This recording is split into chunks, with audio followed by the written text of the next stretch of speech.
찬양 감사합니다. 우리가 우리 삶 속에 이렇게 연말이 되면 여러 가지 상들이 참 많습니다.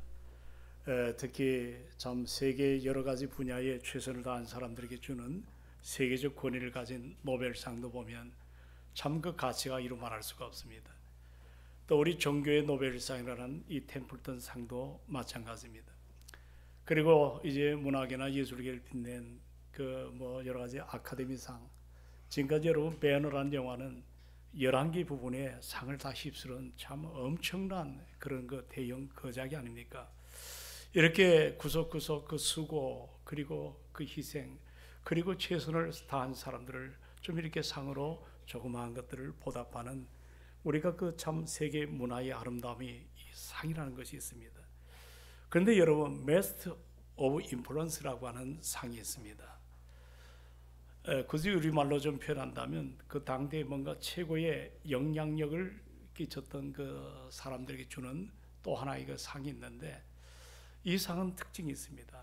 대중연설가라든지 리더십 분야에서 아주 탁월한 영향력을 끼친 이런 분들에게 주는 아주 그 명예로운 상입니다. 근데 이 상이 얼마 전에 지그지글러라고 하는 사람, 그분의 책 정상에서 만납시다. 저도 그 책을 아주 감동 있게 읽었는데, 이 정상에 만납시다라는 지그지글러, 이분은 참 크리스찬입니다. 근데 그가 75세 되던 해에 자기 일생을 돌아보는 거예요. 그리고 자서전을 하나 썼어요. 그 자서전 마지막에 결론이 딱 한마디입니다. 모든 것은 감사뿐이었다. 모든 것은 감사뿐이었다. 감사 외에는 다른 할 말이 없는 그러한 일생이었다고 표현합니다. 감사하는 삶이 그의 전부라고 표현한 것입니다. 오늘 살아가는 이 시간 성도 여러분, 여러분의 인생의 성공 어디에 있다고 생각하십니까? 많이 가졌다, 많이 배웠다, 권세 누렸다고, 어떻게 보면 그 다 부질없는 것들입니다. 문제는 얼마나 감사할 수 있느냐, 그리고 어디까지 감사할 수 있느냐, 얼마나 충만한 감사 속에 살고 있느냐, 또 감사로 생을 마감할 수 있느냐, 이것이 바로 그 사람의 성공을 가늠할 수 있는 이와 같은 잣대라고 생각합니다. 우리는 지금 11월 달 우리는 감사의 달로 지키는 우리가 그런 시간입니다. 우리가 한 해를 결산하지 않습니까? 사실 우리가 세상 사람 아니지 않습니까? 구별된 믿음의 사람들인데, 우리 믿음의 사람들에게 있어서 가장 아름다운 결산이 있다면 그게 뭘까요? 그것은 감사입니다. 감사. 우리가 성경에 보면 수많은 믿음으로 산 선배들, 오늘 그들이 그 하나하나 그분들의 발자국을 하나하나 들여다보면 모두가 평탄한 길을 걸은 사람들이 결코 아닙니다. 어떤 사람은 전쟁의 한복판에 오늘 성경은 글을 크로스할 때가 있고요.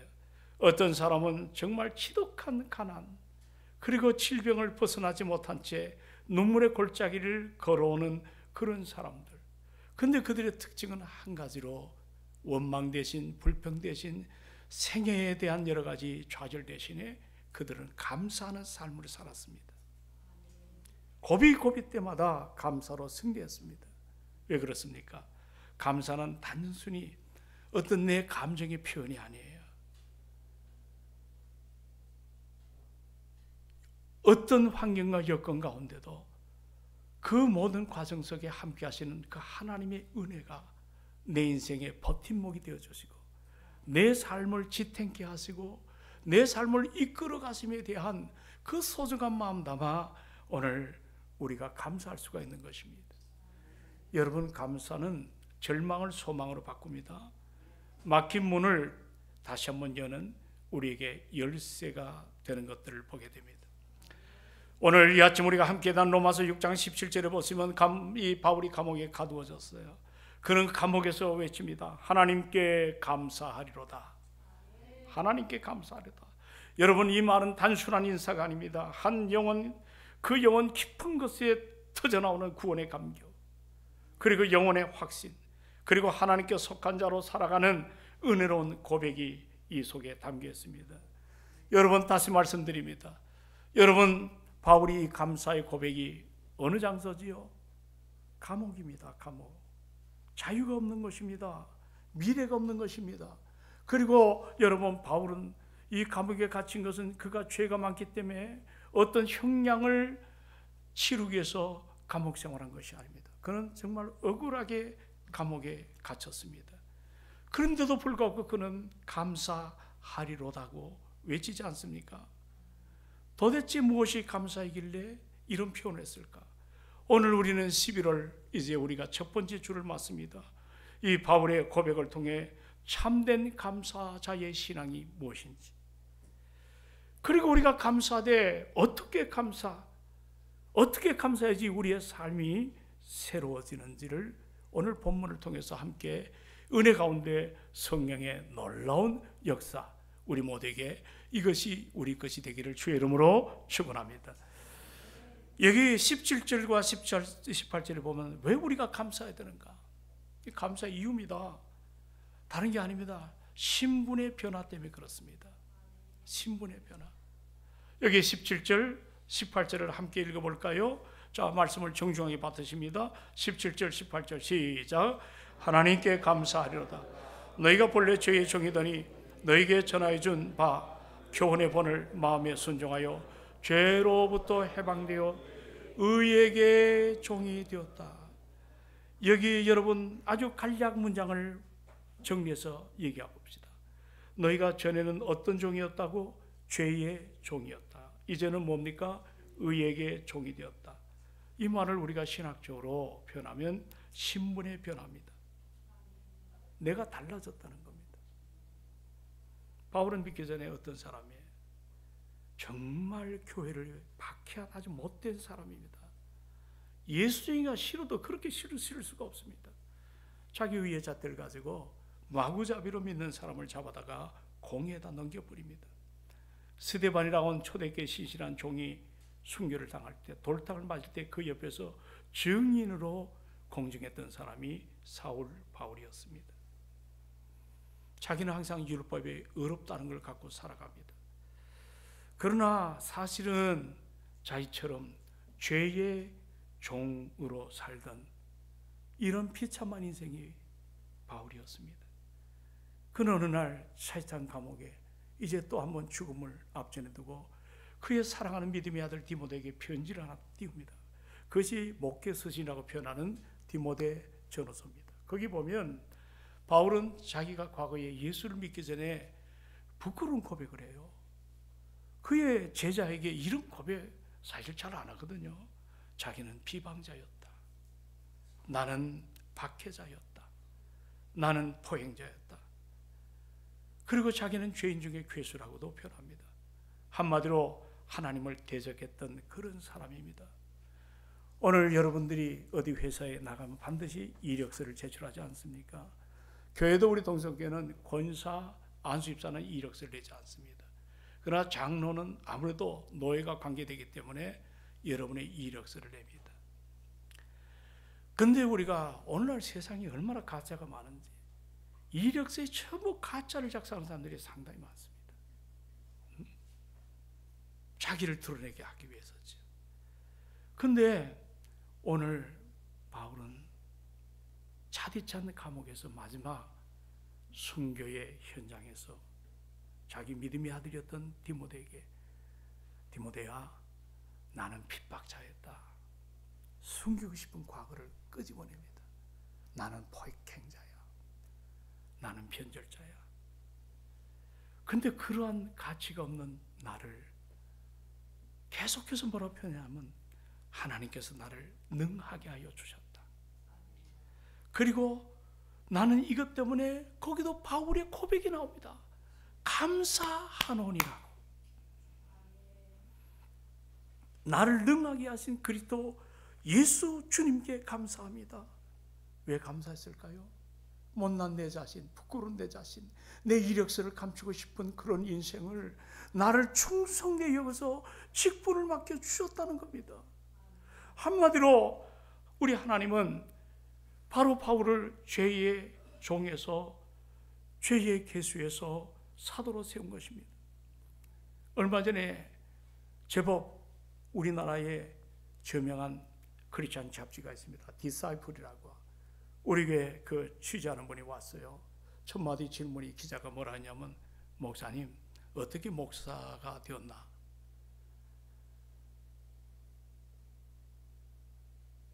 여러분 어떻게 장로님 되시고 권사님 되었나요?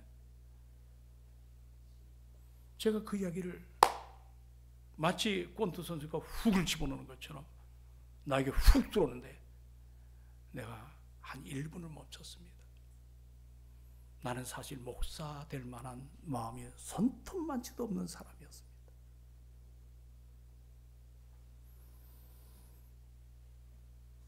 놀랍니다, 이분이.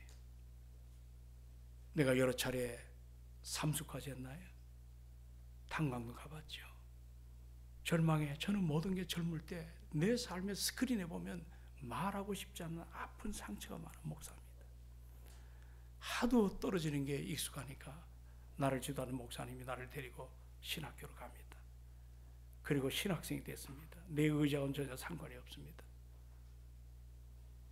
그러다가 제가 은혜를 받게 되었습니다. 저는 제가 자의적으로 목사 되는 생각을 해본 적이 없습니다. 돌아보니까 하나님의 은혜였습니다. 그리고 정말 분에 넘치는 이렇게 아름다운 동성교회 성도들과 38년의 생활을 함께 누리고 있습니다. 오늘 내 자신을 돌아볼 때는 자랑할 만한 것이 아무것도 없습니다. 절망의 나락등에 탄쟁이로 막장 인생으로, 여러분 탄광 한번 가보신 분들 여기 몇 분이 계신다 그래요. 막장 인생입니다. 갈 데가 없어 거기까지 떨어져 간 겁니다. 거기서 나를 막장에서 끄집어냈어서 이렇게 자녀를 삼은 것도 감사한데 목회자로 세운 것, 오늘 본문의 말씀을 생각해 본 거예요. 나를 충성되이 여겨 직분을 맡겨주었다. 나는 아무것도 잘난 것이 없습니다. 하나님의 은혜였습니다. 오늘 바울은 지금 본문 17절 18절에 자기의 신분 변화를 고백하잖아요. 나는 죄의 종으로 살았습니다. 은혜를 깨닫고 보니, 그리고 이제는 의에게 종이 되었다. 요즘 말로 쉽게 표현하면 나는 더 이상 마귀의 꼬봉이 아니다. 나는 마귀의 노예로 그렇게 불행한 인생을 살았던 내가 이제는 하나님께 속한 사람이 되었다고 고백하는 것입니다. 바울은 이것이 너무 감격해서 감옥에서 하나님께 감사하리라고 외친 거 아니에요? 이 말은 단순히 감사합니다가 아닙니다. 제가 이제 신학을 하고 헬라어를 조금씩 살펴볼 때가 많습니다. 이거는 헬라어의 표현은 뭐냐면 은혜가 담겨있고 이 속에는 감격이 담겨있고 이 속에는 찬양을 동시에 품고 있는 풍성한 단어더라고요. 바울은 외친 거예요. 하나님, 어떻게 내가 나를 생각해도 부끄럽지 짝이 없는 나를 일방적 은혜를 주셔서 이처럼 풍성한 사랑을 베풀어 주셔서 그 마귀의 종노릇하던 내가 의에게 종노릇하는 하나님의 사람으로 이렇게 삼아주신 거, 이거 진심으로 감사합니다. 여러분, 감사는 여기서부터 출발해야 될 줄로 믿습니다.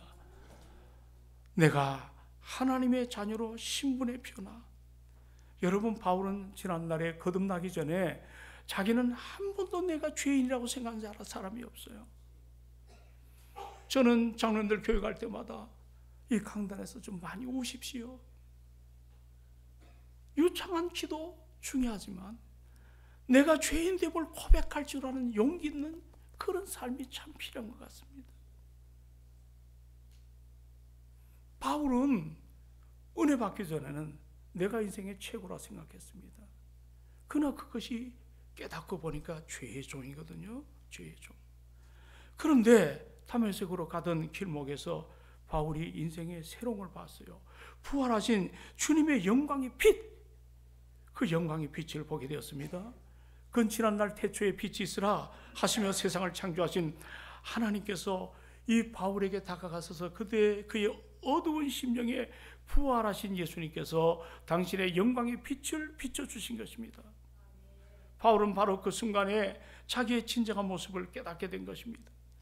자신이 깨달은 지식이 얼마나 부끄럽고 자기가 가졌던 그 의라고 거들먹거리는 것이 얼마나 초라한 것인지, 자기가 자랑했던 혈통, 인간적 조건, 얼마나 그 영광에 비답해서 시시한 것인가를 너무도 똑똑하게 보게 되었습니다. 저는 우리 박윤선 박사를 처음 뵐 때 이분이 사찰 집사인가를 오해를 했었습니다. 동신교에서.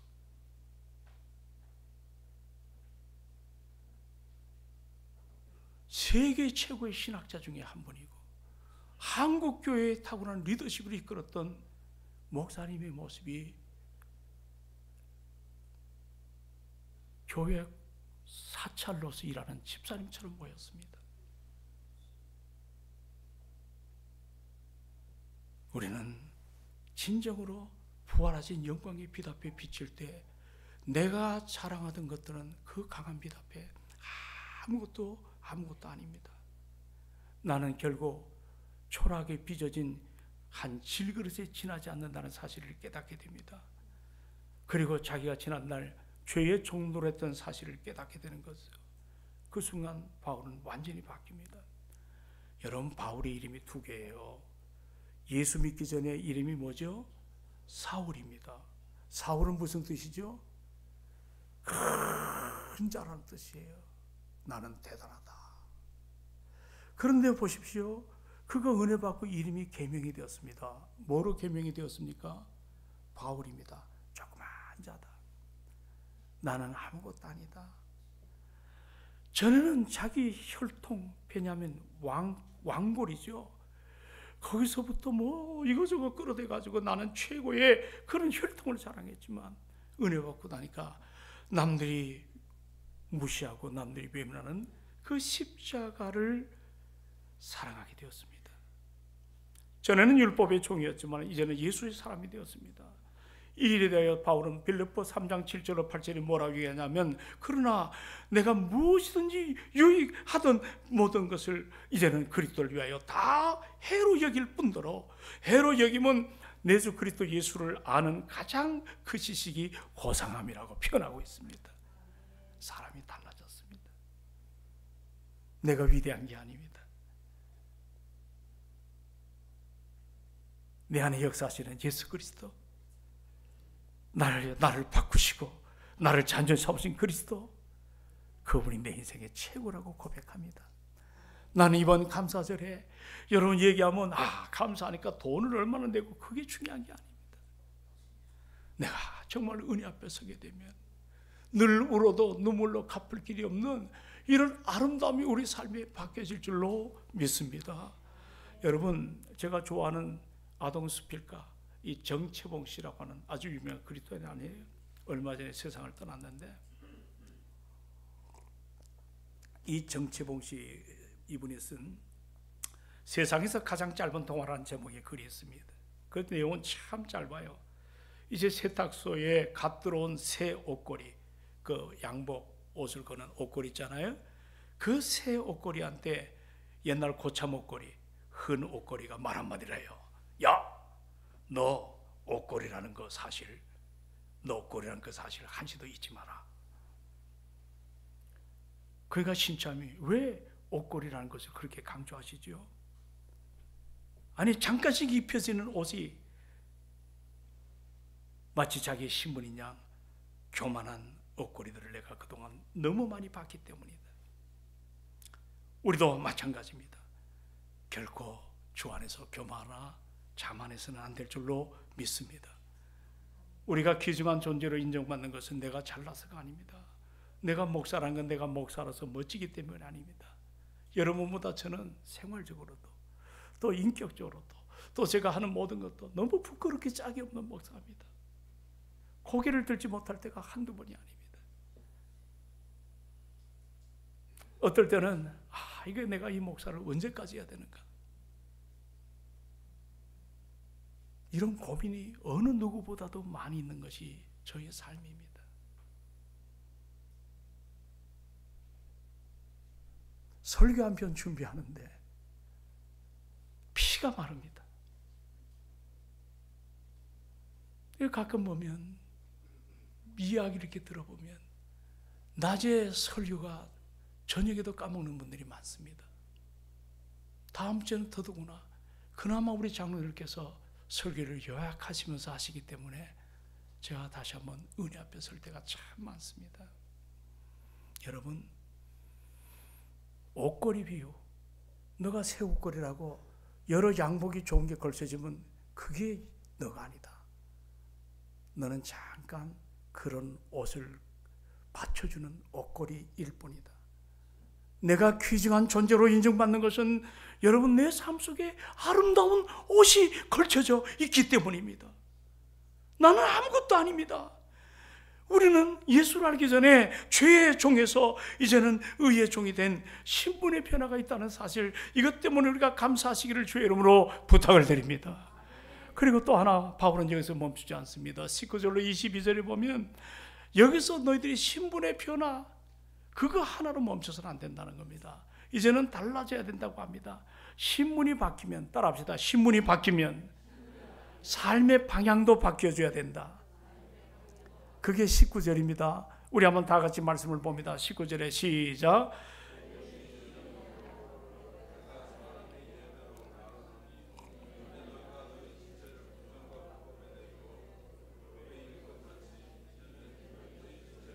의에게 종이 되어 내죠. 자, 어디에 이르라? 거룩함에 이르라고 합니다. 여기 첫째로 지체를 의에게 내준다는 말은 단순히 내 몸을 거듭난 위에 바친다는 그런 의미가 아닙니다. 이 말은 좀 더 적극적입니다. 자발적으로 전적으로 바치는 거예요. 억지로 그렇게 하는 헌신이 아니라 정말 구원의 간격을 담아 내 몸, 내 마음, 내 시간, 재능, 내 것이 아니고 다 주의 것입니다. 이런 고백을 말할 때 쓰여지는 단어가 이 단어입니다. 그리고 여기 거룩함에 이르라, 따라합시다. 거룩함에 이르라. 이 거룩함이라는 이 말은 단순히 요즘 말하는 도덕적으로 깨끗하다, 윤리적으로 고결하다 이런 뜻이 아닙니다. 이거는 구별된 삶을 말합니다. 구별된 삶. 여러분, 우리 그리스도인들은 세상에 살아가면서 세상 사람과 별로 우리가 못할 때가 너무 많아요. 여러분, 학력도 그렇지 않아요? 세상에 나가보면 저는 세상에 그룹 회장도 만난 적이 있습니다. 국회의원은 요즘 그리고 여러 가지로 정말 훌륭한 분들을 만나 본 적이 있습니다. 얼마 전에 서울시장이 연락이 왔습니다. 목사님, 저한테 안수기도 좀 해주죠. 얼마 되지 않았습니다. 안수기도를 해준 적이 있습니다. 세상에 소위 유명한 사람들을 많이 만나봤습니다. 그런데 정말 중요한 것은 다른 것이 아닙니다. 우리 그리스도인들의 능력이 있어요. 우리 그리스도인들의 능력은 세상 사람과 얼마나 다르냐에 달려 있어요. 창세기 12장에 보시면 하나님께서 이제 새 언약을 갱신하실 때 아브라함을 갈대아 우리 있는 아브라함을 불렀습니다. 근데 첫 마디가 너 네 아비 친척 너의 고향을 떠나 내가 너에게 지시한 가나안으로 가라고 하지 않습니까? 그를 부르고 75세 때 자기 익숙한 그 땅에서부터 결별을 하라고 선언하십니다. 아브라함은 결별했습니다. 여러분 생각해 보십시오. 왜 그렇게 결단을 내리겠나? 그건 너는 적어도 앞으로 살아갈 때 세상과 좀 구별된 거룩한 사람, 다른 사람이 되라고 불러주신 거거든요. 왜 하나님께서 이 아침 모인 여러분, 내가 이방인 아니에요? 근데 왜 내가 예수를 믿도록 이렇게 불러내셨습니까? 왜 우리를 세상으로부터 부름받은 하나님의 백성으로 불러주셨나요? 세상과 구별된 거룩한 백성이 되라고 불러내심을 믿으시기 바랍니다. 우리는 내가 신분의 변화만 만족하지 마세요. 이제는 한 단계 더 그리스도 예수를 닮아가는 성령님의 인도를 따라 날마다 예수 그리스도의 형상을 닮아가는 수준의 변화가 우리 가운데도 충만하기를 원합니다. 우리 교회는 반세기가 지났어요. 반세기. 역사의 반세기면 시대가 달라지는 이런 도도한 흐름의 시대 앞에 50년 이상 된 동성애 식구들은 이제 신분의 변화만 멈추는 것이 아니라 수준의 변화가 우리 안에 일어나기를 주의 이름으로 축원을 드립니다. 우리의 수준이 그리스도의 장성한 분량일까지 달라져야 될 줄로 믿습니다. 오늘 바울은 내려가 22절에 보니까 이제는 죄로부터 해방되어 하나님께 종이 되어 거룩함이 이르는 열매가 맺었다고 표현합니다. 여러분, 열매 단순히 결과나 성과가 아니라 열매는 하루아침에 열매가 되지 않잖아요. 시간이 두고 자라나는 성품적 삶의 변화를 말합니다. 거룩이라고 하는 것은 하루아침에 완성되지 않습니다. 열매처럼 자꾸 자라나는 거예요. 씨를 심어야 돼요. 물을 주어야 돼요. 햇빛을 받으면서 조금씩 자라나죠. 우리의 감사도 마치 그런 겁니다. 여러분 따라합시다. 감사는 하루아침에 되지지 않는다. 미안합니다. 되지지가 아니라 되어지지 않습니다. 이루어지지 않습니다. 미안합니다. 오늘 새벽부터 3번 설교하니까 말이 헛돌기 시작하는데, 제가 2부 때는 대마도를 갔다 왔더니 다들 놀래요. 말이 헛돌았어요. 그래서 내가 감사했어요. 다 그래요. 목사님 무슨 대마도냐고. 대부도지. 그때는 제가 조용한 2부 청중들한테 감사가 일어났어요. 야, 듣긴 다 듣는구나. 듣긴 다 듣는구나. 근데 그 대부도를 보니까 그 진흙벌이 많습니다. 습지라 그러죠. 근데 거기에 갈대가 자라더라고. 야, 갈대가 내 가을 갈 때 그렇게 빛이 고운 갈대를 못 봤어요. 정말 아름다워요. 그 갈대가 하루아침에 그렇게 되나요? 감사는 하루아침 이루어지지 않습니다. 그래서 우리는 감사가 2가지가 있어요. 따라합시다. 하나는 하는 감사, 또 하나는 되는 감사. 자, 여러분 아주 쉽죠? 첫째가 무슨 감사? 하는 감사가 있습니다. 2번째는 되는 감사가 있습니다. 강변도로로 이제 대부도에서 서울로 올라오는데 연을 날리는 걸 봤어요. 제가 금요일에 때 연 얘기를 했는데, 여러분이 젊은 친구들 연 잘 모르죠? 어린 시절에 놀이기구가 없으니까 그냥 연을 가지고 우리가 이제 뭡니까? 지불놀이 할 때 그렇게 우리가 할 때가 있지 않습니까? 근데 연이 날아가더라고요. 근데 여러분 연 띄워보신 분들은 아시죠? 연이 처음에 이것이 딱 만들고 가만히 좀 드론처럼 올라가나요? 그럼 어떻게 해야 돼요? 좀 말해 보이소. 뛰어야 됩니다. 뛰어. 줄을 잡고 막 달리다 보면 연이 바람을 맞아 쏙 뛰어지지 않습니까? 그렇죠? 그 다음에는 뭡니까? 기류작용을 통해 가지고 어떻습니까? 바람을 타기 시작하면 내가 더 이상 달릴 필요가 없습니다. 그냥 실만 잘 풀어주고 방향만 잡아주면 됩니다. 감사도 마찬가지입니다. 처음에 연을 띄우는 것처럼 하는 감사를 해야 됩니다. 하는 감사. 늘 감사를 하는 분은 늘 감사해요. 하는 감사입니다. 또 되는 감사가 있어요. 그것은 바로 뭐냐면 성령께서 성령의 바람이 불기 시작할 때 되는 감사로 옮겨질 줄로 믿습니다. 하는 감사는 말 그대로 내가 하는 감사예요. 그러나 되는 감사는 우리 하나님이 시키는 감사입니다. 생각지도 못한 막 성령이 감동이 주어져서 그런 감동으로 감사하게 됩니다. 되는 감사를 하기 위해서는 먼저 순서가 있습니다. 하는 감사를 잘해야 될 줄로 믿습니다. 오늘 바울이 이와 같이 열매를 맺는 거 자기도 대견스럽죠. 그럴 때 그의 마지막 고백이 뭔지 아십니까? 23절 다 같이 한번 읽어보도록 합니다. 자, 23절 시작. 죄의 삭은 사망이요 하나님의 은사는 그리스도 예수 우리 주 안에 있는 영생이라. 아멘. 여러분, 이 말씀은 바울의 인생 고백이에요.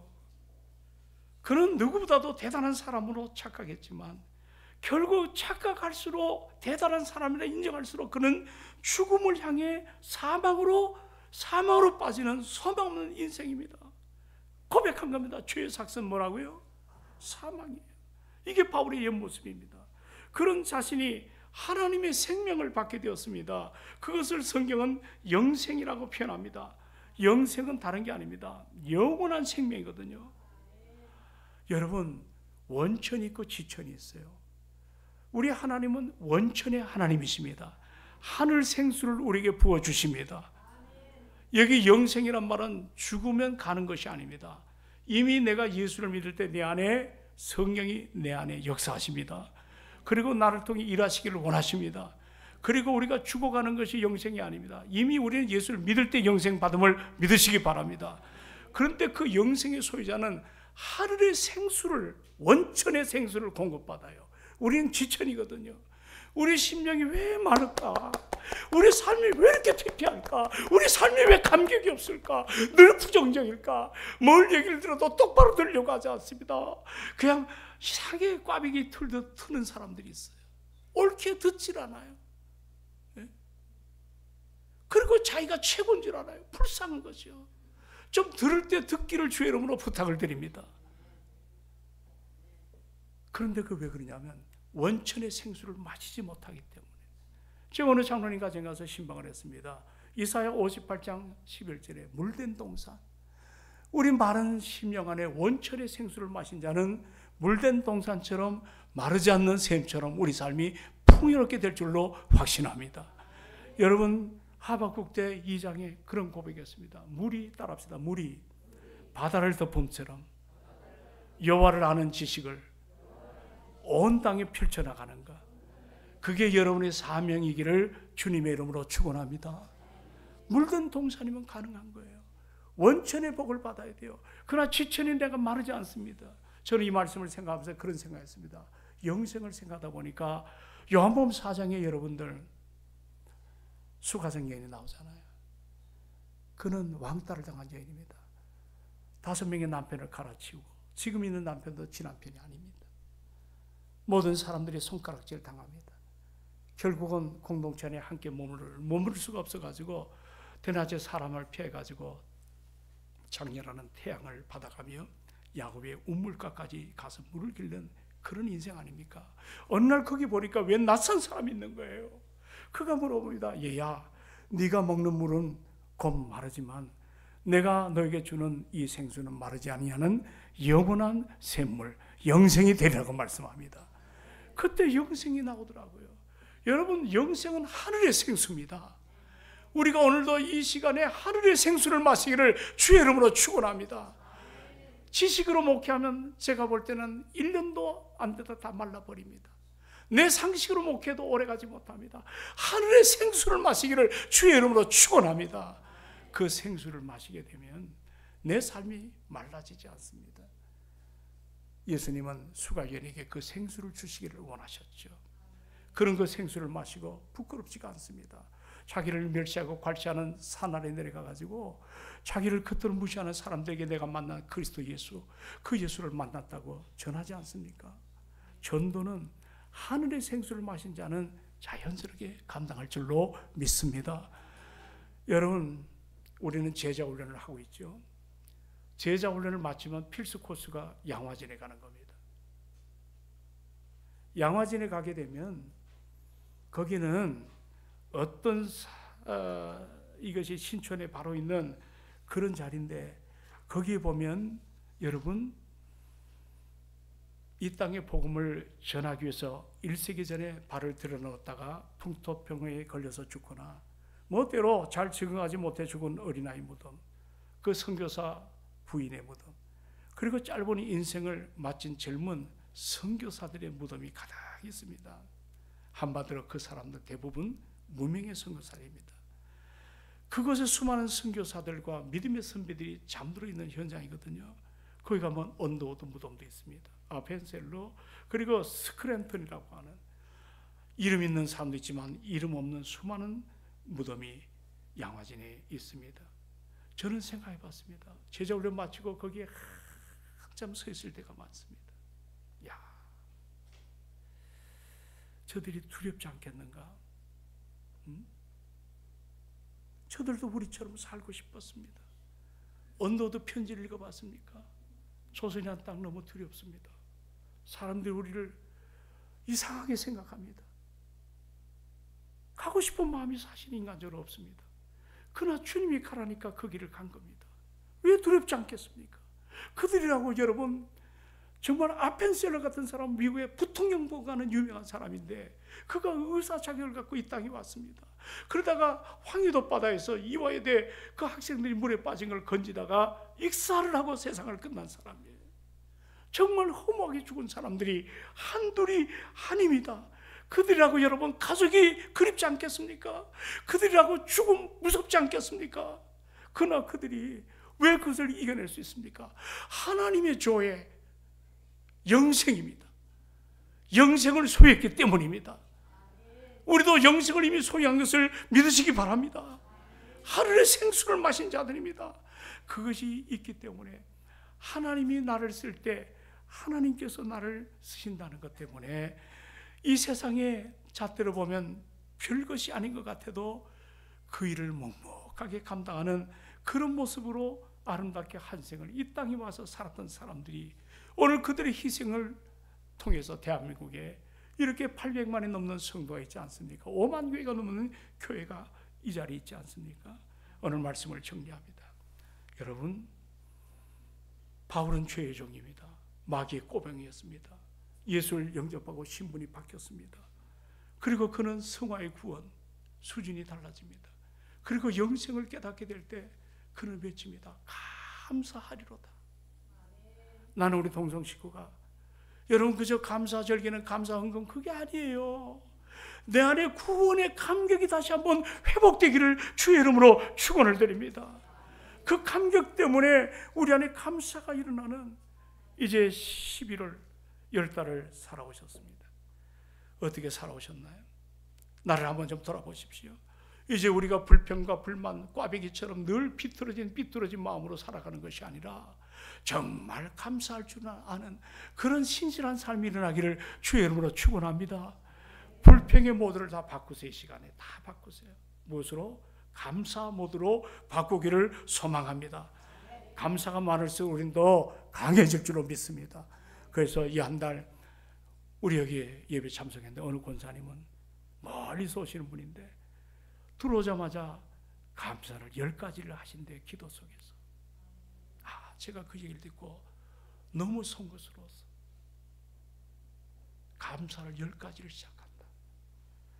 나는 반세기 이상을 겪은 동성교회가 감사의 아름다움이 풍성하게 일어나는 교회가 되기를 소망합니다. 다시 말씀드리지만 따라합시다. 감사는 기적의 씨앗입니다. 기적을 열어가는 열쇠입니다. 할렐루야. 기도하십시다. 은혜와 사랑이 충만하신 아버지, 오늘 11월 달 감사의 달을 맞이했습니다. 정말 내가 여기까지 온 것은 신분의 변화, 그리고 수준의 변화, 그리고 내가 하늘의 영생을 소유한 정말 마르지 않는 샘물, 마르지 않는 물된 동산으로 살아가는 우리임을 알게 하여 주옵소서. 감사가 마르지 아니하기를 원합니다. 감사자가 넘치기를 원합니다. 우리 동성교회가 감사로 행복한 인생을 살아가도록 역사하여 주시옵소서. 예수님의 이름으로 기도하옵나이다. 아멘. 아멘. 오늘 우리 말씀을 생각하시면서 함께 찬양을 하시겠습니다. 주보에 나와 있는 대로 찬송가